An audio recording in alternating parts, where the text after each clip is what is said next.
Hello food lovers, welcome back to Shivani kitchen. ఇవాల్టి మన recipe వచ్చేసి ఎంతో క్రిస్పీ అయిన క్యాబేజ్ పకోడీ.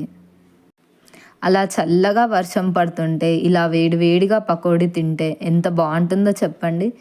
ఇప్పుడు దీని ప్రొసీజర్ ఏంటో చూసేద్దాం.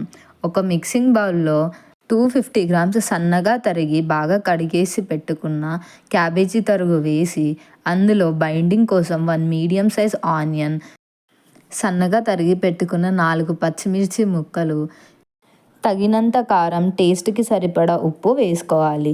ఉప్పు కారం మీ టేస్ట్ ప్రకారం అడ్జస్ట్ చేసుకోండి.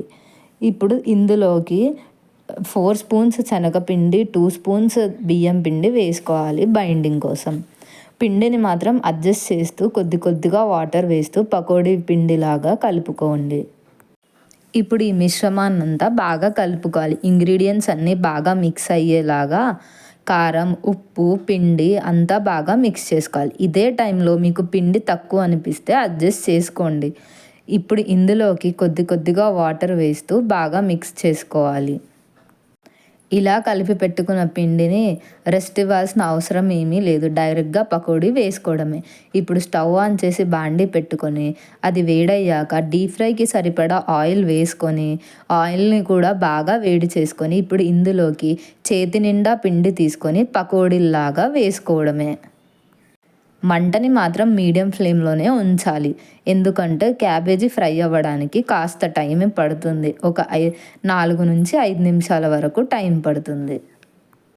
ఇలా ఒక సైడ్ బాగా ఫ్రై అయిన తర్వాత గరిటతో తిప్పుతూ 2 వైపులా టర్న్ చేస్తూ ఫ్రై చేసుకోవాలి. మంటని ఏమాత్రం హైలో ఉంచకూడదు, పైన బాగా మాడిపోయి లోపల పచ్చిగానే ఉంటుంది. సో కాస్త టైం తీసుకున్నా పర్వాలేదు, కానీ ఇలా గోల్డెన్ బ్రౌన్ వచ్చేంత వరకు మీడియం ఫ్లేమ్లోనే ఉంచి ఫ్రై చేసుకోవాలి. ఇప్పుడు దీన్ని ఆయిల్లోంచి తీసేసి ఒక సర్వింగ్ ప్లేట్లో సర్వ్ చేసుకుంటే అంతే, ఎంతో క్రిస్పీ అయిన పకోడీ రెడీ. మిగతా పిండంతా కూడా పకోడీలా వేసుకొని లాస్ట్లో కొద్దిగా కరివేపాకు వేయించి అలా పకోడీ మీద చల్లేస్తే ఎంతో టేస్టీగా ఉంటుంది. మీరు కూడా ట్రై చేసి ఎలా వచ్చిందో కామెంట్ చేయండి. వీడియో నచ్చితే లైక్ చేసి షేర్ చేయండి అండ్ అలానే సబ్స్క్రైబ్ చేసుకోండి. Thank you for watching.